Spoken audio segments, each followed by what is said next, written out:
Którego chcecie, żebym wam uwolnił, Barabasza czy Jezusa zwanego Mesjaszem? Wiedział bowiem, że przez zawiść go wydali. A gdy on odbywał przewód sądowy, żona jego przysłała mu ostrzeżenie. Nie miej nic do czynienia z tym sprawiedliwym, bo dzisiaj we śnie wiele nacierpiałam się z jego powodu.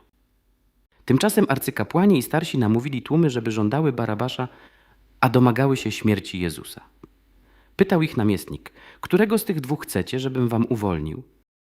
Odpowiedzieli Barabasza. Rzekł do nich Piłat. Cóż więc mam uczynić z Jezusem, którego nazywają Mesjaszem? Zawołali wszyscy, na krzyż z nim.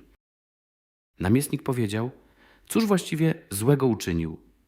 Lecz oni jeszcze głośniej krzyczeli, na krzyż z nim.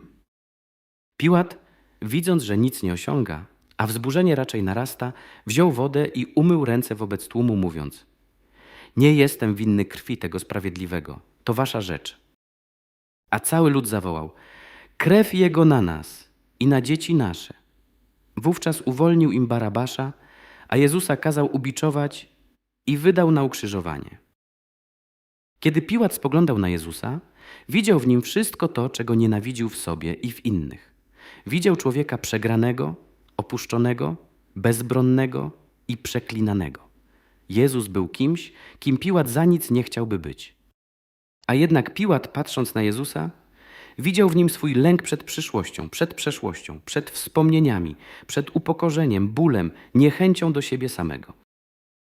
Zobaczył to wszystko, czego żaden człowiek nie chce w sobie widzieć, nie chce przeżyć, nie chce wspominać.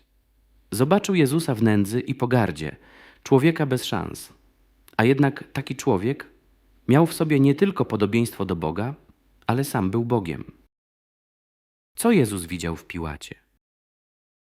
Piłat stał przed Jezusem w najmodniejszym ubraniu, pachnący, schludny, czysty, mocny, wykształcony, dobrze zarabiający, otaczany szacunkiem, a nawet wzbudzający lęk. Miał dumne spojrzenie, udane życie. Zrobił karierę. Miał dużo pieniędzy.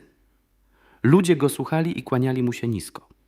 Każdy z nas chciałby być taki jak Piłat. Nikt nie chciałby być taki jak Jezus. Prawda jest taka, że każdy z nas jest taki jak Jezus. A najwyżej udajemy, że jesteśmy tacy jak Piłat. Kiedy umarł Piłat i stanął przed Bogiem, spuścił głowę i może ją do dziś trzyma spuszczoną w czyśćcu albo piętro niżej. Tego nie wiemy. Bóg chciał objawić się w człowieku przeklętym i przegranym. Takie świadectwo dał Jezus o prawdzie. Taką prawdę o człowieku objawił Syn Boży. Kiedy mówimy, że coś jest boskie, to mamy na myśli, że coś jest najlepsze, wspaniałe, wyjątkowe, ponadludzkie. Każdy chce być najmądrzejszy, najlepszy, przystojny, lubiany, chwalony itd. Każdy chce wspinać się w górę, mieć dobre dzieci, najlepszego męża albo idealną żonę.